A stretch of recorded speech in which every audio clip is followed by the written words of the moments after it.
មានរឿងអីកើតឡើងទៅនៅពេលដែលប្រធានាធិបតីមួយប្រាប់យើងដែលជាអ្នកវិនិយោគហ្នឹងឲ្យចូលទិញនៅក្នុងទីផ្សារឥឡូវហ្នឹងតើអ្នកគិតថាតើនឹងមានរឿងអីកើតឡើងទៅជាមួយនឹងរឿងបែបហ្នឹងនិយាយទៅគឺវាបានកើតឡើង2ដងទៅហើយបើតាមអ្វីដែលខ្ញុំដឹងលើកទី1គឺនៅក្នុងឆ្នាំ2009ហើយប្រធានាធិបតីដែលបានប្រាប់នោះគឺ Barack Obama ហើយលើកទី2ថ្មីហ្នឹង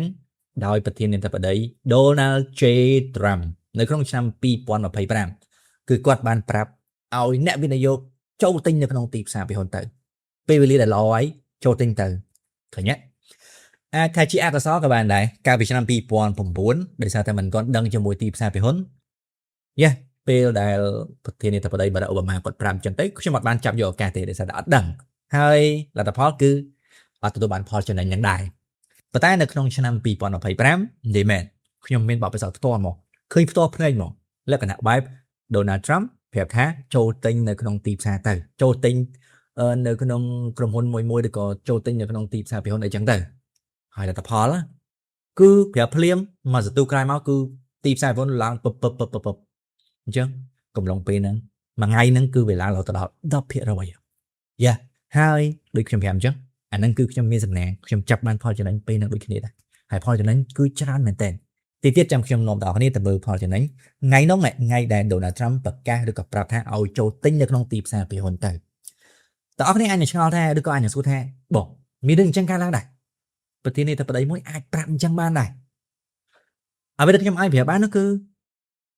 បបិសោតខ្លួនឯងផ្ទាល់អញ្ចឹងបបិសោតខ្ញុំផ្ទាល់អញ្ចឹងឃើញអញ្ចឹងគាត់ tweet ភ្លាមមួយសន្ទុះក្រោយមកគឺទីផ្សារហ៊ុនវាឡើងផ្លែឃើញអត់នៅក្នុង Twitter របស់គាត់អញ្ចឹងបើសួរថាមានបបិសោតអញ្ចឹងឬក៏មានរឿងអញ្ចឹងកើតឡើងដែរអត់ចម្លើយគឺមានបើតាមបបិសោតរបស់ខ្ញុំទៅហើយបើសិនជាយើងចេះចាប់យកឱកាសមួយហ្នឹងអ្វីដែលខ្ញុំអាចនិយាយបានមួយទៀតនោះគឺយើងទទួលបានផលចំណេញហ្នឹងហើយប្រកែកបានទេដូចខ្ញុំកាលពីឆ្នាំ2025ខែ4អញ្ចឹងខ្ញុំហៅ tweet ហ្នឹងថាគឺជា post មួយដែល change the flow ជា post របស់ Donald Trump មួយដែលធ្វើឲ្យទីផ្សារពីហ្នឹងវាបត់ក្បាលឡើងទៅវិញណា change the flow កន្លែងហ្នឹងគឺអត្ថន័យអញ្ចឹងពេលដែលគាត់ post ហ្នឹងខ្ញុំមិននិយាយពី Barack Obama កាលពីឆ្នាំ2009ទេខ្ញុំនិយាយពី Donald Trump post ឬក៏ tweet នៅក្នុងហ្នឹងដែលបញ្ជាក់ថាចូលទិញនៅក្នុងទីផ្សារពីហ៊ុនទៅវាជាពេលវេលាដែលល្អហើយគឺគាត់ post 4នាទីបន្ទាប់ពីទីផ្សារពីហ៊ុននៅ New York ឬក៏ទីផ្សារពីហ៊ុននៅអាមេរិកហ្នឹងវាចាប់ផ្ដើមបើក4នាទីបន្ទាប់ពីហ្នឹងគឺ4នាទីបន្ទាប់ពីហ្នឹងណាហើយតើគាត់ post ថ្ងៃណាទៅគឺថ្ងៃទី9ខែ4ឆ្នាំ2025ហ្នឹងម៉ោង 9:37 Eastern Time គឺ post ពេលហ្នឹងនេះ tweet របស់គាត់ original tweet ណា This is a great time to buy អត្ថន័យគឺតាមមកបន្ទាត់ហ្នឹងទេthis is a great time to buy បន្ទាប់ពីមកផុសនឹងហើយទីផ្សារពីហ៊ុនវាឡើងគ្មានត្រាបណ្ណ័យណាហើយក្នុងមួយថ្ងៃហ្នឹង9ទៅ 10% ជាងហើយ portfolio របស់ខ្ញុំបើសិនជាគិតទៅថ្ងៃហ្នឹងប្រហែលជា 11-12% ជាងឡើងណាដោយសារតែផុសមួយហ្នឹងអញ្ចឹងបានជាខ្ញុំហៅផុសមួយហ្នឹងថា the post that change the flow កំឡុងពេលហ្នឹងបន្ទាប់ពីគាត់ប្រកាសអីបន្ទាប់ពីគាត់បានប្រកាសរឿង tariff មករយៈពេលក្រោយមកទីផ្សារពីហ៊ុនវាចាប់ផ្ដើមធ្លាក់អញ្ចឹងវាមិនដឹងថាគាត់យកការឡើងចុះរបស់ stock market ហ្នឹងធ្វើជា benchmark មួយដើម្បីបញ្ជាក់ថាការកាន់អំណាចរបស់គាត់ហ្នឹងវាល្អឬក៏មិនល្អប៉ុន្តែអ្វីដែលគាត់ធ្វើគឺខ្ញុំអាចនិយាយបានថាវាអាចគំរូនឹងមួយគឺប្រធានាធិបតីយក performance របស់ stock market ដើម្បីមកវាស់វែងឬក៏ជាខ្នាតមួយដើម្បីបញ្ជាក់ថាកំឡុងពេលកាន់អំណាចរបស់គាត់ហ្នឹងគឺវាល្អឬចំណានកម្រិតណាអញ្ចឹងទៅហើយផុសមួយហ្នឹងហើយដែលធ្វើឲ្យទីផ្សារហ្នឹងវាបត់ក្បាលឡើងទៅវិញហើយអ្នកវិនិយោគមួយចំនួនធំដែលនៅក្នុងទីផ្សារហ្នឹងគឺចំណេញច្រើនគ្រប់គ្នាមែនទែនថ្ងៃហ្នឹងថ្ងៃ9ខែ4ហ្នឹងចាំមិនភ្លេចទេម៉ោងបែរជា 9:10 ជាងគូចាប់ផ្ដើមស្រោតទៅម៉ោង1ម៉ោង2ម៉ោង3ចាប់ផ្ដើមមើលគណនីរបស់ខ្ញុំរួមគឺលុយចំណេញសឹងតែមិនគួរឲ្យជឿទេលក្ខណៈបែបវាមានរឿងអញ្ចឹងកើតឡើងចំណេញលុយច្រើនអញ្ចឹង8-9ថាបើគិតទៅកាលនោះដូចជាជិត$10,000មួយថ្ងៃឡើងអញ្ចឹងបើសិនជាទាំងអស់គ្នាសួរខ្ញុំថាមានរឿងអញ្ចឹងកើតឡើងដែរប្រធានាធិបតីអាច tweet ឲ្យធ្វើឲ្យទីផ្សារពីហ៊ុននឹងឡើងអញ្ចឹងដែរតែបបិសោតរបស់ខ្ញុំផ្ទាល់គឺអាចមានអញ្ចឹងព្រោះថាខ្ញុំទទួលបានផលចំណេញជាក់ស្ដែងអញ្ចឹងលុយរបស់ខ្ញុំវាកើតឡើងជាក់ស្ដែងអញ្ចឹងនៅថ្ងៃហ្នឹងជឿមិនជឿអាហ្នឹងវាជាជំរឿនរបស់ទាំងអស់គ្នាទេប៉ុន្តែបើចង់ដឹងទៅមើលទៅថ្ងៃទី9ខែ4 ឆ្នាំ2025ទៅមើលក្រាបជាក់ស្ដែងថាវាឡើងប៉ុណ្ណឹងដូចខ្ញុំនិយាយមែនឬក៏អត់ទេអញ្ចឹងម្ដងទៀតណា Donald Trump 2025ហ្នឹងគឺគាត់បានធ្វើរឿងហ្នឹងអញ្ចឹងបានជាខ្ញុំសួរថាតើមានរឿងអីកើតឡើងនៅពេលដែលប្រធានាធិបតីប្រទេសធំមួយអាមេរិកប្រាប់ investor ឲ្យចូលទិញកំឡុងពេលហ្នឹងទៅអញ្ចឹងចម្លើយដោយខ្លីគឺទីផ្សារវាហ៊ុនវាស្ដាប់ទៅតាមប្រធានាធិបតីអូខេប្រាប់មកទិញទៅចុងក្រោយគឺវាឡើងឆ្កៅដែរអញ្ចឹងទៅតែទៅជាមួយនឹងកាលពីឆ្នាំ2009ដូចបានប្រាប់អញ្ចឹងប្រធានាធិបតីមួយទៀតក៏បានធ្វើរឿងអញ្ចឹងដែរគឺបារ៉ាក់អូបាម៉ាណានៅថ្ងៃទី3ខែ3ដែរកាលពីឆ្នាំ2009និយាយទៅកំឡុងពេលដែលគាត់ចាប់ផ្ដើមចូលកាន់អាណត្តិដំបូងណាអញ្ចឹងគឺគាត់បានប្រកាសឬក៏គាត់បានប្រាប់ដែរនៅពេលដែលគាត់ឡើងថ្លែងសន្និកថានៅកម្មវិធីមួយអញ្ចឹងទៅហើយអ្វីដែលគាត់និយាយនោះគឺប្រហែលដូចជា3បន្ទាត់ហ្នឹងគាត់ដាក់ថា what you are seeing is a profit and earning ratio are starting to get to the point where buying stock is a potential good deal if you got a long term perspective មកឃ្លាហ្នឹងអត្ថន័យគឺប្រាប់ថាចូលទិញនៅក្នុងទីផ្សារប្រព័ន្ធទៅគឺវាល្អហើយកាលពីឆ្នាំ2009ខែ3ថ្ងៃទី3ហ្នឹងប្រាប់អញ្ចឹងហើយលទ្ធផលទាំងអស់គ្នាមើលចេះស្ដែងទៅអានេះគឺផតថាងប្រាប់ទៅនឹងភ្លាមចំបាតហ្មងធ្លាក់ដល់ត្រឹមហ្នឹងហើយគាត់ប្រាប់អញ្ចឹង stock market មកអាណត្តិទី1របស់គាត់ហ្នឹងវាឡើងចូលអាណត្តិទី2ហ្នឹងគឺឡើងច្រើនមែនតើគិតមើលមិនតិចទេណា tweet មួយហ្នឹងឬក៏ការប្រកាសមួយហ្នឹងប្រាប់មួយហ្នឹងនិយាយឡើងកកោកនៅកន្លែងគាត់ធ្វើសន្និកថាសំណួរតើវាមានរឿងអីកើតឡើងពេលដែលប្រធានាធិបតីរបស់ប្រទេសមហាអំណាចមួយប្រកាសអញ្ចឹងនិយាយអញ្ចឹងបើសិនជាទាំងអស់គ្នាអត់មានបទពិសោធន៍ទេខ្ញុំមិនដឹងថាម៉េចទេតែបើសម្រាប់ខ្ញុំឲ្យតែមួយរឿងអញ្ចឹងកើតឡើងដឹងតែទឹកមាត់គឺអង្គុយលេបទឹកមាត់លក្ខណៈបែបដូចយើងដឹងថាគាត់តែនិយាយអញ្ចឹងមកគឺដឹងតែទទួលបានផលចំណេញដឹងតែឡើងឲ្យទីផ្សារវាហ៊ុនបន្ទាប់ពីនឹងមកអញ្ចឹងបើសិនជាយើងទៅមើល return ឬក៏ទៅមើលផលចំណេញឬក៏ភាគរយដែលវាកើនឡើងបន្ទាប់ពីបារ៉ាក់អូបាម៉ានឹងគាត់ប្រកាសអញ្ចឹងមកពីតំណែងមករហូតដល់ពេលចប់អាណត្តិរបស់គាត់ទី1ហើយទី2ទៀតគឺឃើញថាទីផ្សារវាហ្នឹងវាឡើងរហូតដល់ 225% 225%មិនតិចទេណាគិតជា compound annual growth rate គឺ 15% ក្នុងមួយឆ្នាំគ្រាន់តែនេះគេដាច់ហ្មងហើយលុយរបស់ទាំងអស់គ្នាវានឹងកើនឡើងគុណ2រាល់5ឆ្នាំម្ដងឃើញអត់ tweet មួយហ្នឹងការប្រកាសអញ្ចឹងរបស់អូបាម៉ាកាលពីឆ្នាំ2009ធ្វើឲ្យទីផ្សារប្រហ៊ុនវាធ្លាក់កំឡុងពេលមានវិបត្តិសេដ្ឋកិច្ចហ្នឹងធ្លាក់មកច្រើនណាស់គ្រាន់តែអញ្ចឹងភ្លាមប្រកាសអញ្ចឹងភ្លាមទីផ្សារប្រហ៊ុនវាបត់ក្បាលទៅវិញឃើញអត់អញ្ចឹងបានជាខ្ញុំនិយាយថាវាអាចជាពេលមួយឬក៏វាអាចជាវិធីសាស្ត្រមួយដែលប្រធានាធិបតីរបស់ប្រទេសអាមេរិកហ្នឹងយក performance យកការឡើងឬក៏ផលចំណេញរបស់ទីផ្សារប្រហ៊ុនមកធ្វើជាខ្នាតដើម្បីបញ្ជាក់ថាកំឡុងពេលដែលខ្លួនឯងហ្នឹងកាន់អំណាចគឺវាល្អដោយសារតែហ្នឹងមួយដែរណាឃើញអត់អត់ចង់ឲ្យមានរឿងនឹងកើតឡើងទេអត់ចង់ឲ្យលក្ខណៈបែបអូខេក្នុងអំឡុងពេលដែលខ្ញុំកាន់អំណាចទីផ្សារប្រហ៊ុនវា performance អត់ល្អទេវា negative return អញ្ចឹងទៅអត់ទទួលបានផលចំណេញអត់ទេគឺគេចង់បានអញ្ចឹងមួយដែរអាហ្នឹងហើយបានជាអាចថាគាត់ប្រកាសអញ្ចឹងឬក៏គាត់ tweet ប្រាប់គេអញ្ចឹងដើម្បី change flow ណាឬក៏ឲ្យទីផ្សារហ្នឹងវាធ្លាក់អស់ចិត្តហើយវាបត់ក្បាលឡើងទៅលើវិញអូខេឥឡូវបងប្អូនមកមើលពីផលចំណេញដែលខ្ញុំទទួលបានថ្ងៃនោះថ្ងៃដែលតាត្រាំគាត់ tweet ប្រាប់ថា it is a great time to buy បើចេះណា2019ខ្ញុំអត់មានសំណាងទទួលបានផលចំណេញបន្ទាប់ពីបារ៉ាក់អូបាម៉ាគាត់ប្រាប់ឲ្យទិញទីផ្សារប្រហ៊ុនទេប៉ុន្តែដល់ពេលប្រធានាធិបតី Donald Trump ម្ដងខ្ញុំអត់ខកខណ្ឌការទេដោយសារតែស្គាល់ទីផ្សារប្រហ៊ុនហើយអានេះគឺជាផលចំណេញរបស់ខ្ញុំថ្ងៃនោះណាថ្ងៃទី9ខែ4 2025ហ្នឹងគឺបញ្ជាក់គណនីរបស់ខ្ញុំកាលនោះមាន2នៅ2 broker ណាទី1គឺនៅ Charles Schwab ហើយមួយទៀតគឺនៅ IBKR Interactive Broker បើសរុបទៅអានេះគណនីធំរបស់ខ្ញុំកាលនោះណាថ្ងៃគាត់ប្រកាសហ្នឹងបន្ទាប់ពីផ្សាយបិទហើយគឺរហូតទៅដល់ 13% ហើយអានេះនៅក្នុងគណនីIBKR 15% ក្នុងមួយថ្ងៃនោះឃើញអត់អានេះគិតជាលុយគឺ 7,500 ជាងបូកជាមួយនឹងអានេះ 2,200 ទៀតគឺវាប្រហែលជា 9,700 ថា 9,800 បើគិតត្រួសទៅប្រហែលជាក្បែរ 10,000 ទៅឃើញអត់ច្រើនទេសម្រាប់ខ្ញុំវាច្រើនក្នុងមួយថ្ងៃអាប់រហូតដល់ 12-13% ជាងហើយគិតជាលុយគឺប្រហែលជា 10,000 ជាងថាជិត 10,000 ច្រើនណាស់ច្រើននៅក្នុងទីផ្សារពិហុតហើយសំណួរថាបានមកពីណាមិនក៏វាកើនឡើងអញ្ចឹង Trong lái cứ để xa tay tweet được bao ta tram mối nắng it is a great time to buy អញ្ចឹងបានជាខ្ញុំនិយាយថានៅពេលដែលប្រទេសនេះទៅប្តីរបស់ប្រទេសអាមេរិកប្រាប់យើងដែលជាអ្នកវិនិយោគទាំងក្នុងទាំងក្រៅឲ្យទិញនៅក្នុងទីផ្សារពីហ៊ុនវាមានរឿងអីកើតឡើងចម្លើយគឺតែប៉ុណ្ណឹងគឺគាត់ប្រាប់ឲ្យយើងទៅចាប់យកផលចំណេញទៅអូបញ្ជាក់ណាមួយទៀតរឿងហ្នឹងកើតឡើងពិសេសគឺកើតឡើងនៅពេលដែលទីផ្សារពីហ៊ុនហ្នឹង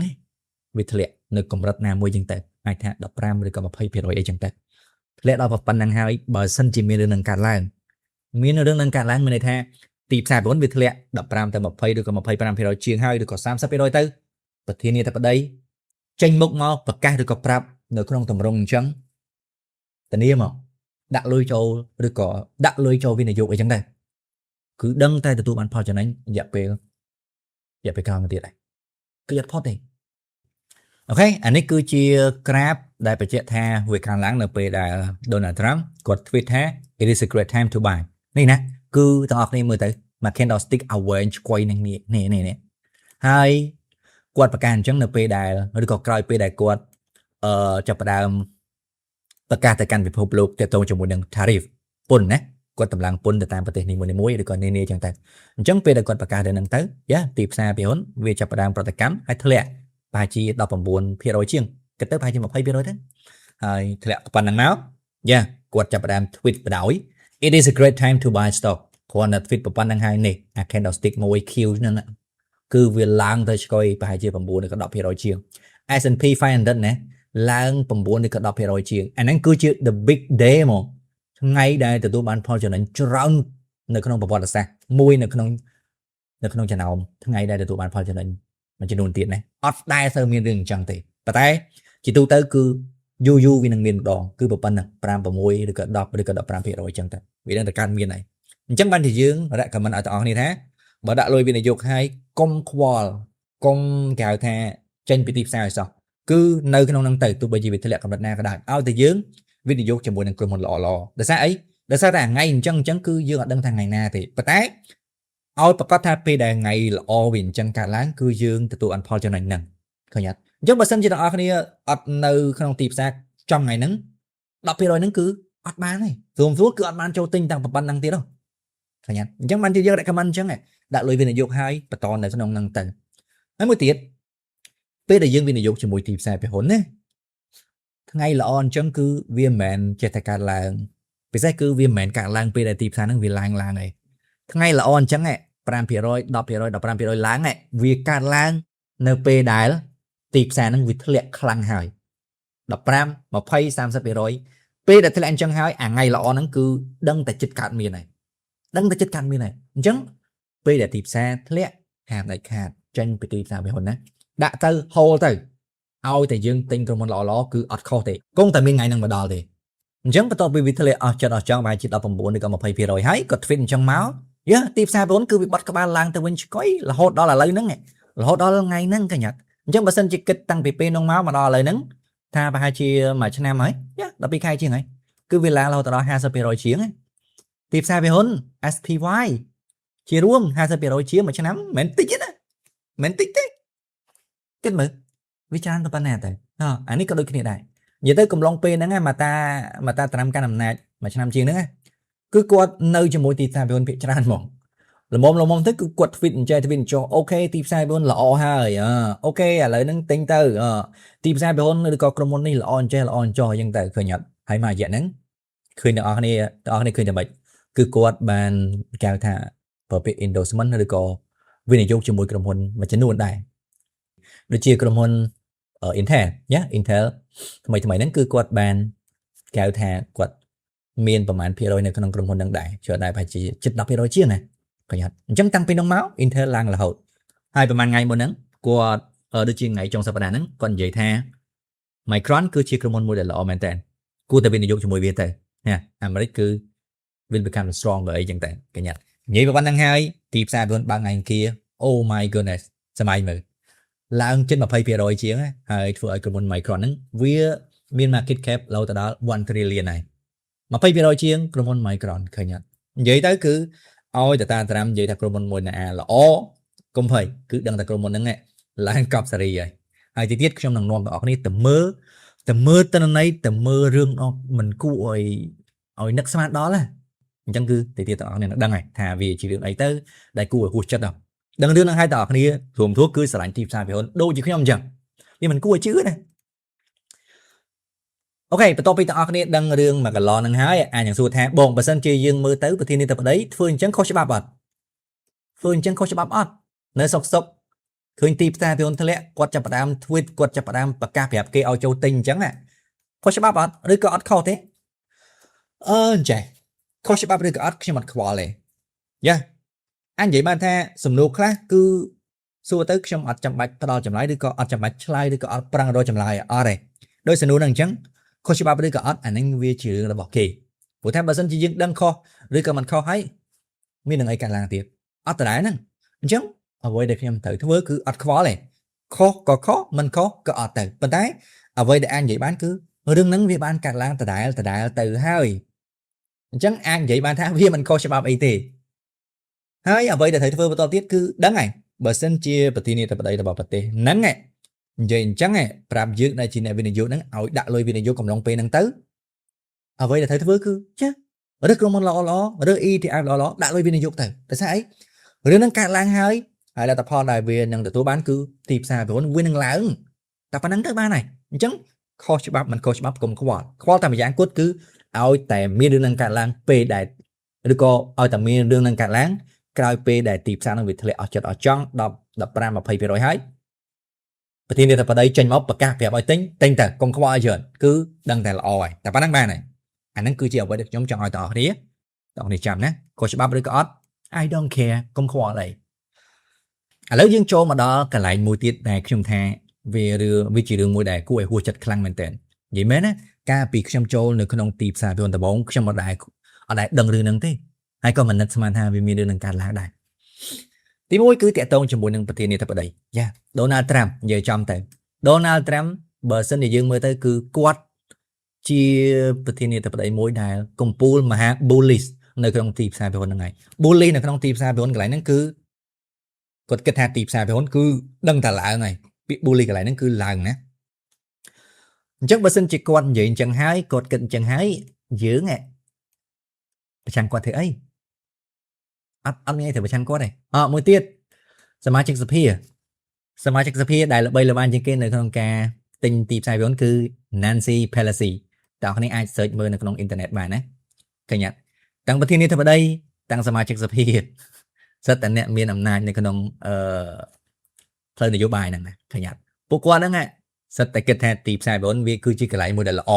សម្រាប់ដាក់លុយវិនិយោគហើយទទួលបានផលចំណេញពួកគាត់គិតអញ្ចឹងហើយពួកគាត់ដែលជាក្បាលម៉ាស៊ីននៅក្នុងប្រទេសមួយហ្នឹងហើយគិតអញ្ចឹងហើយយើងដែលជាអ្នកវិនិយោគទាំងក្នុងទាំងក្រៅ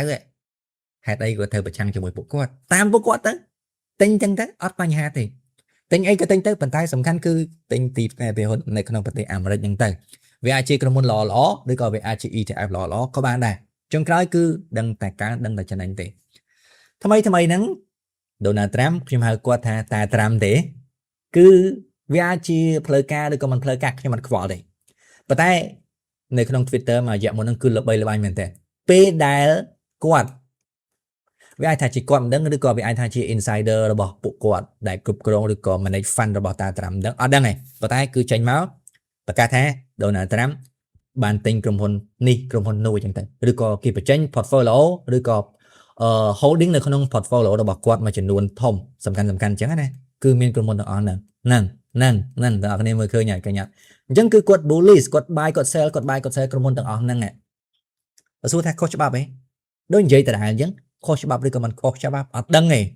ដឹងតែប្រធានាធិបតីដាក់លុយវិនិយោគនៅក្នុងទីផ្សារពីហ៊ុនតែប៉ុណ្ណឹងគឺចប់ហើយតើអ្នកនឹងសួរថាតើប្រធានាធិបតីមានសិទ្ធិដាក់លុយអញ្ចឹងដែរអាហ្នឹងខ្ញុំអត់ដឹងទេប៉ុន្តែអ្វីដែលអាចដឹងនោះគឺអ្នកក្រៅបង្គាប់គាត់អាចធ្វើអញ្ចឹងបានហើយខុសច្បាប់ឬក៏មិនខុសច្បាប់អាហ្នឹងជារឿងរបស់គេទេកុំខ្វល់ណាខ្វល់តែម្យ៉ាងគត់ប្រធានាធិបតី bullish ឬក៏ចង់ឲ្យទីផ្សារពីហ៊ុនឡើងកុំភ័យទីផ្សារពីហ៊ុនវានឹងឡើងហើយវាអត់អាចដើរប្រច្រាស់ឬក៏ផ្ទុយបានតែប៉ុណ្ណឹងទៅបានហើយអាហ្នឹង Donald Trump ណាក្រុមហ៊ុនដែលគាត់ទិញលក់មួយរយៈពេលហ្នឹងគឺមានប៉ុណ្ណឹងអាច search មើលនៅក្នុងអ៊ីនធឺណិតបានបើសិនជាមិនជឿតែបើសម្រាប់ខ្ញុំ 100% គឺជឿដោយសារតែខ្ញុំតាមគាត់រាល់ថ្ងៃហ្នឹងតាមរាល់ថ្ងៃនៅក្នុង Twitter ណាឃើញហើយប៉ុន្តែគឺគាត់ tweet រឿងអីរងហ្នឹង មួយទៀតគឺ Nancy Pelosi ដែលជាសមាជិកសភាណានិយាយមែនណានិយាយពេកហ្នឹងប្រាក់ខែគឺប្រហែល$10000ទេប៉ុន្តែ net worth របស់គាត់លុយហើយរាប់លាន$ណាគិតមើលសមាជិកសភាមួយប្រាក់ខែមកញឹបហ្នឹងហើយ net worth ប្រហែលឆ្នាំក្រោយមកហ្នឹងឡើងខ្ទង់$100 លានតើបានលុយមកពីណាចម្លើយគឺយ៉ាលុយរបស់គាត់មួយចំនួនគឺដាក់នៅក្នុងទីផ្សារពហុនហើយទទួលបានផលចំណេញ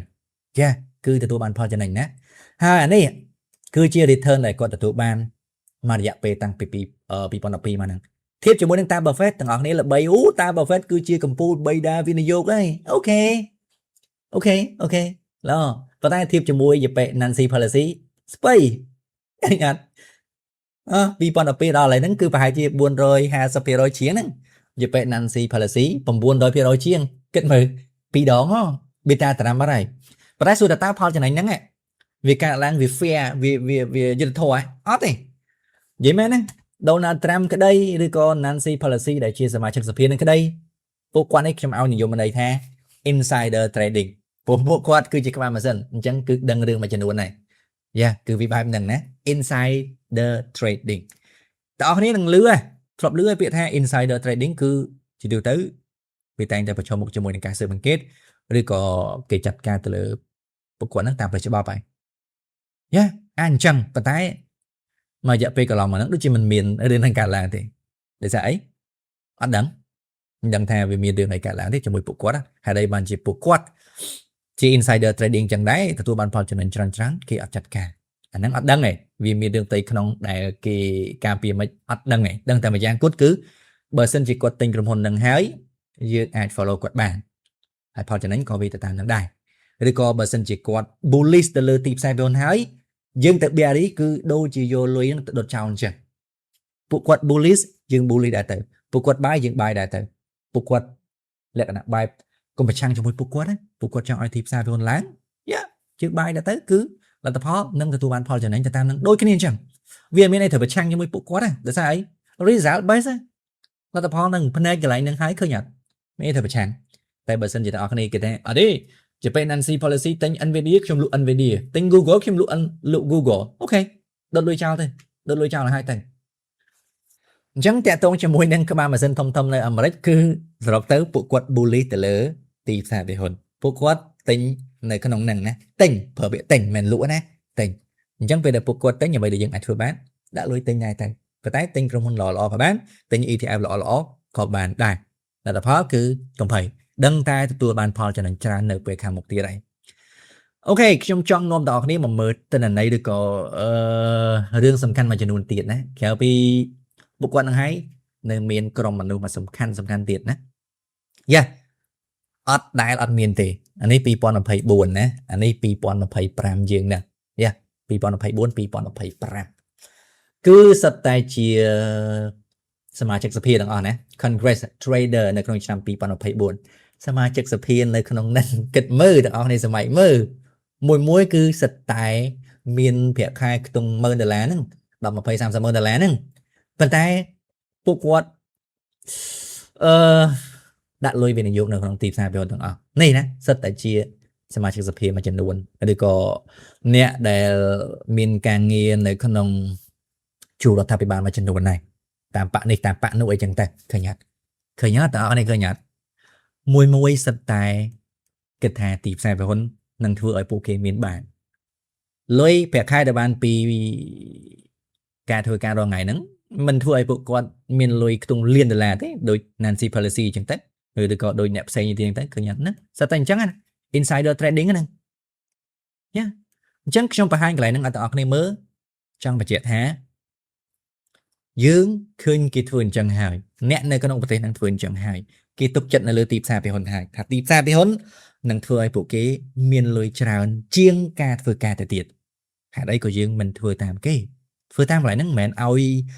ដើរទៅតាមពួកគាត់ទិញអីយើងទិញអីដែរពួកគាត់ទិញនេះយើងទិញនេះពួកគាត់ទិញនោះយើងទិញនោះអត់ទេពួកគាត់ bully ទៅលើទីផ្សារពហុនអញ្ចឹងយើង bully ទៅលើទីផ្សារពហុនដែរទៅពួកគាត់យកទីផ្សារពហុនដើម្បីដាក់លុយរបស់គាត់វិនិយោគជាមួយយើងយកលុយរបស់យើងទៅដាក់នៅក្នុងទីផ្សារពហុនអញ្ចឹងដែរទៅឃើញអត់ហើយទិន្នន័យហ្នឹងគឺវាមានរហូតរាល់តែឆ្នាំមិនដែរអត់ទេឃើញអត់អានេះ2024ណាអានេះ2025ឃើញអត់ giờ tới cứ search tai nè đã miền một mọt nè đã miền tuần này nơi cái nông rồi thay về bà tặng chẳng nè cứ cái đã lôi video nó còn tìm ra về hơn hai bao giờ anh giờ mày mới thấy nhá này hà sập pi rồi sam sập pi rồi chiêng vì áo bộ form S&P phải là rất tiếc đấy cách mình bàn tay xua thả vì thấy cho bà ấy thêm thấy chỉ để nó bạc kia thì cho mình khoa tại vì giang cốt cứ bộ quát cứ chia insider trading cái này dương tam insider trading cứ công pay dương nên được tụ bán cho anh đại chẳng cho môi insider trading dương ai miền trong được pì nè thì môi cứ dương ai tính nhập vậy để có tính và tay đừng dư tay dài để xa tay chỉ tu tới cứ du bàn buộc quạt bạc vào đó tại vì được trong thứ cứ thì môi buộc quạt bù lì từ stock market nhom thời tập bù lì từ stock market đại tí pí nhom được cầm hồn nè đại vì lỏ hai đã lùi viên dục cho mùi tệ và tại khi ai quên chân các bạn đứa có viên dục cho một ETF lỏ các bạn này tốt nó không dạng về long term PM cho năm được đọc cho năm cũng phải vì đăng tà la ngày ở đây trong anh vậy ban cư bậc ban năng mà rồi cứ lùi được bảo tỏ này ở khát bằng này vì đăng tài cho anh ta mà một cột bờ sân chỉ dưỡng được gọi tỏ này hold tục nó không dạng về long term bàn lấy anh ấy cứ chia tên này đã mùi tì đấy để trong bàn và hai là không vì tàu môn đằng nhé cứ ca đã lùi mùi mờ là vì này dụng được không tìm xa về hấn hơi tìm xa với cái nó cứ S&P 500 mùi mờ là nè anh ấy cứ chia ca đã lôi viên vô nơi không cầm lòng về chạy lẹ mùi cứ về nè cứ đã lôi viên vô của đó là tăng ọc ní và can bạ phụ lẹ cái nạ bài to tay bật thiên tập ở đây Americ Mopi cái nạ bạ Republican tiếp tục như đã lôi viên vô mùi mơ là nhá chẳng dạ pê tàng Việt Nam mà qua bằng bộ đội hạt bay mà đo pi bọn phải bằng mùi máu mà mơ là nó cứ về can lạc bàn thầm ta xem sắp mùi mơ là chuyện tệ ok mẹn tí đi bị chớn này ở đây có mà bạn tiết cái này ở đấy trong bài can bạ pú ấy to tay bật thiên tập ở đây nó Mopi cái nạ bạ Democrat tiếp trong đã lôi viên vô chẳng là tập họ đã được tụ bán cứ học sắp vào buồn mận chuyến đài chắc chắn anh vậy ban ha tìm xa về hốn cùng lòng pê đại vì càng lang tràn chuyên kế cứ pê đại bật thiên tập ở đấy một pi cái nạp bác để mà crack để chẳng tay và đây cái này nó mình chỉ được đại sầm khăn này cái đại sầm khăn cứ nị đó này đa tôi chỉ là viên dục ấp lụm yên tại thằng nào thì trong ngày na lang can năm nay có can tới một bạn na còn một tới cứ đăng tại đại lôi viên dục lò hốt chẳng bớt sinh dịch phù hợp nắng này tăng bị năm mà pon mua đại hai sập bay mà đo lấy nắng cứ mà mới đợt là bỏ tao này can lang đỏ mà pay phèm liên đợt là mà pay pram liên đợt là nè chẳng cái này nắng trong phải hai tháng tìm xa phải huấn việt khoa đấy trong bậc tiên tập đấy nắng ạ một pi cái nạp bạn na có màu từ việc khoa tham gia cốt cứ đăng tại làng thì tìm xa phải huấn vi operate vi tana ca thom đá tôi bây giờ bậc tiên tập đấy nắng một pi cái nạp bạn na có đại cứ vi tana ca thom đá tập bạn này hai bậc to lang là hốt tầm một trăm tập để sao ấy đại sa tay tìm xa phải hôn vì bằng co làm đợi cầm hôn mùi cầm hôn đại rosi nơi con ông bát Americ năng được có cái chân ta và tay gì bắt đầu từ lớn cầm hôn đại rosi nơi con ông bát Americ chẳng việt khó thì trong bát này tập đây nó ngại một pina có một từ để sao ấy cầm hôn virosi hai virosi mùi này kì cứ rosi cho mùi nắng thì chun ao tại America viên nơi ao tại miền America ca lan ở trong tìm xá cứ cầm hôn nắng vi rosi cho nắng nhảy hai rosi cho nắng đâm lại là bỏ cầm hồn đắng ngại cứ vì đang cả là ngày thấy nhá cái này nó cứ tập năng này vẫn cònประกัน bạ phụ là cái nạp bài to tài một pi cái nạp bạn đi từ trong viên vô to tài một pi cái nạp bạn đi từ trong viên vô không đặt lôi viên vô group cái nạp bạn từ một bên có một tới cứ đặt ôi chụp lộ tập năng tới cứ ba này long term cái này nó trong ở trong ngoài bắt từ lơ dạ về liền trong ngoài bắt từ lơ Paul chẳng đánh đây là tụ bàn về đại viên vô cho mỗi tiếp xa về hồn tăng pi bạn năng này mình thấy bạn này lang can nằm nát còn lang tới cư dân đăng tạch đạo lôi về dục là hồn bạn này lang có đá bạn này lang có đá này ở đây bạn pu để anh lấy cái này nó ban về lò phương trắng lôi được bảo tỏ này nên can lang đôi cái nền chẳng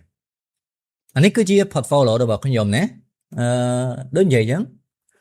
giấy cứ giấy phơ cứ phơ mình thấy phơ nở với được trong bàn giấy mình giấy bảo tỏ này hay trong ăn phơ ở đạo lôi về dục ấy cứ lôi đại viên dụng được con tìm sai và là hồn nè thấy nhá ăn baram ăn pay thì hai mà đó lấy nó cứ trong nơi tại đại lôi viên dụng tại chẳng tệ anh ấy cứ lôi này con portfolio được bọc nhom tầng pi nè cứ vì lãng lâu tại đó đọc pi mới tầm bậy rồi chia ngày hai pha chẳng đánh đài là toàn cắt nó cứ buôn mơn chia ngày yeah anh nó cứ buôn mơn chia nó ăn rọp vào chỗ tăng cắt cho anh hai pi bị mơn chia tí đây ở đây cứ bản năng nè cái chỉ pi rồi cứ hai sắp pi rồi chia ngày